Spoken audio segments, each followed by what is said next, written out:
आज Doubtnut app download करें। Doubtnut पर अपने सभी गणित, रसायन विज्ञान, भौतिक विज्ञान और जीव विज्ञान के डाउट्स का करो सफाया। बस प्रश्न की फोटो खींचो, एक ही प्रश्न को क्रॉप करो और तुरंत वीडियो सोल्यूशन पाओ। अभी डाउनलोड करें।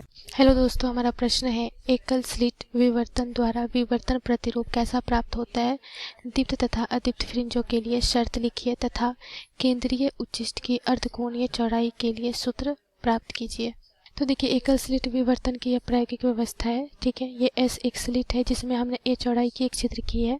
यहाँ पे एक एस डैश स्रोत है जिससे ये प्रकाश तरंगार्ग निकलेगी। ठीक है, तो यहाँ पे छिद्र के किनारे से क्या होगी, यहाँ पे इस तरह से विवर्तित होकर के हर एक बिंदु से प्रकाश की तरंग जाएगी और पर्दे पे हमें विवर्तन प्रतिरूप प्राप्त होगा। ठीक है, तो देखिए विवर्तन में क्या होता है कि जो केंद्रीय उच्चिष्ट हमें प्राप्त होता है, जहाँ पे हमें दीप्त फ्रिंज प्राप्त होती है। क्या प्राप्त होती है?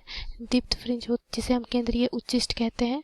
और यहाँ पे मान लेते हैं पी पे भी हमें दीप्त फ्रिंज मिल रही है।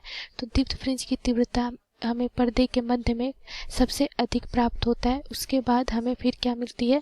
निम्निष्ट प्राप्त होती है, फिर हमें उच्चिष्ट प्राप्त होता है, मतलब दीप्त फ्रिंज, फिर हमें क्या प्राप्त होता है? निम्निष्ट। ठीक है, फिर हमें उच्चिष्ट प्राप्त होता है, इस तरह से क्रमागत रूप से। ठीक है, तो केंद्र पे हमें सबसे अधिक तीव्रता प्राप्त होती है। तो यहाँ पे देखिए कुछ इस प्रकार से हमें तीव्रता प्रारूप मिलता है, केंद्र पे सबसे अधिक मिलता है, फिर हमें निम्निष्ट प्राप्त होगा, फिर यहाँ पे अधिक मिलता है, फिर हमें क्या प्राप्त होगा? यहाँ से एक और तीव्रता ये घटते हुए हमें क्रमशः प्राप्त होती जाएंगी। ठीक है, यहाँ पे इस तरह से घटते हुए तीव्रता हमें पर्दे पे प्राप्त होगा। सबसे अधिक हमें कहाँ प्राप्त होता है? केंद्रीय उच्चिष्ट। ठीक है, तो इसके लिए तीव्रता प्रारूप अगर हम देखेंगे तो किस प्रकार से हमें प्राप्त हो रहा है।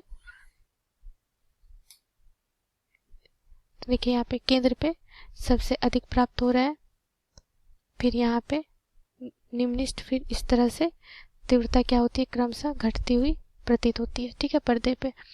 तो यहाँ पे देखिए कि अगर हम यहाँ पे लिखेंगे, ये थीटा कोण है, कोणीय विवर्तन कोण है। ठीक है, तो जो हमारा जो कोण होता है वो होता है साइन थीटा। अगर हम निकालेंगे साइन थीटा बराबर होता है एन लैम्डा बाई ए, जहाँ पर एन होती है फ्रिंजों की संख्या, हम किस फ्रिंज के लिए थीटा का मान निकाल रहे हैं। ठीक है, तो ये जो ग्राफ होता है यह साइन थीटा और तीव्रता के बीच में हमें ग्राफ प्राप्त होता है। ठीक है, तो देखिए सबसे पहला निम्निष्ट जो हमें प्राप्त होता है, ठीक है, केंद्रीय फ्रिंज के बाद जो हमें दीप्त फ्रिंज मिलती है वो हमें लैम्डा बाई ए पे प्राप्त होता है, माइनस लैम्डा बाई ए। इस प्रकार पर्दे के ऊपर नीचे 2 लैम्डा बाई ए, फिर यहाँ पे माइनस 2 लैम्डा बाई ए पे प्राप्त होता है निम्निष्ट। ठीक है, और उच्च 3 लैम्डा बाई 2 इस तरह से हमें प्राप्त होता है। ठीक है, तो ये तो प्रतिरूप हो गया। फिर बोला जा रहा है दीप्त तथा अदीप्त फ्रिंजों के लिए शर्त लिख। तो शर्त का क्या मतलब है कि केंद्रीय फ्रिंज से कितने दूरी पे हमें दीप्त और अदीप्त फ्रिंजें प्राप्त होंगी इस प्रायोगिक व्यवस्था के लिए। तो देखिए यहाँ पे हमने एक चीज, यहाँ पे स्लिट से जो पर्दे की दूरी है वो हम डी मान ले रहे हैं। ठीक है, तो हम मान ले रहे हैं कि एन दीप्त फ्रिंजें हमें प्राप्त हो रही है, उसकी दूरी केंद्र से अगर हम निकाले वाई एन, तो ये क्या होता है? ये होता है लैम्डा एन लैम्डा डी बटा डी के बराबर। ठीक है, इतनी दूरी पे हमें अब जिस फ्रिंज के लिए हमें ज्ञात करनी है, या फिर इतने लैम्डा डी और डी दिया हुआ है तो, और वाई एन दिया हुआ है, तो वहाँ पे कौन सी फ्रिंज प्राप्त होगी वो हम ज्ञात कर सकते हैं।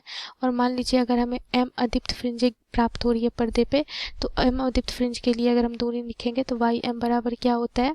ये होता है 2n-1 लैम्डा डी बटा 2d के बराबर। ठीक है, तो इस प्रकार से दीप्त और अदीप्त फ्रिंजें हमें प्राप्त हो जाएगा। ठीक है, कितनी दूरी पे? केंद्र से।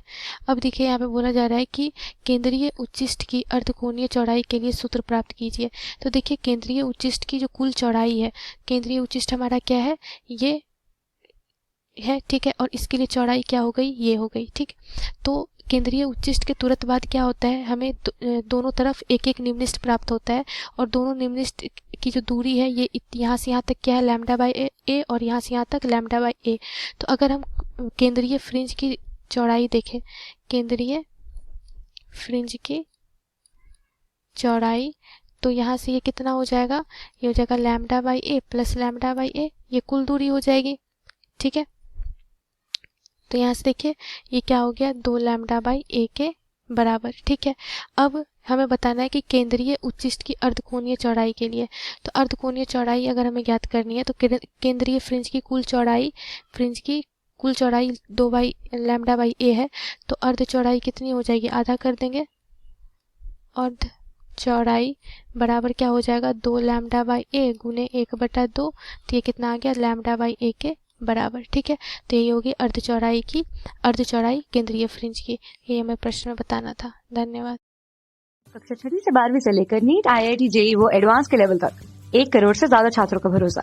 आज ही डाउनलोड करें डाउटनेट ऐप या व्हाट्सएप करें अपने सारे डाउट्स 8400 400 400 पर।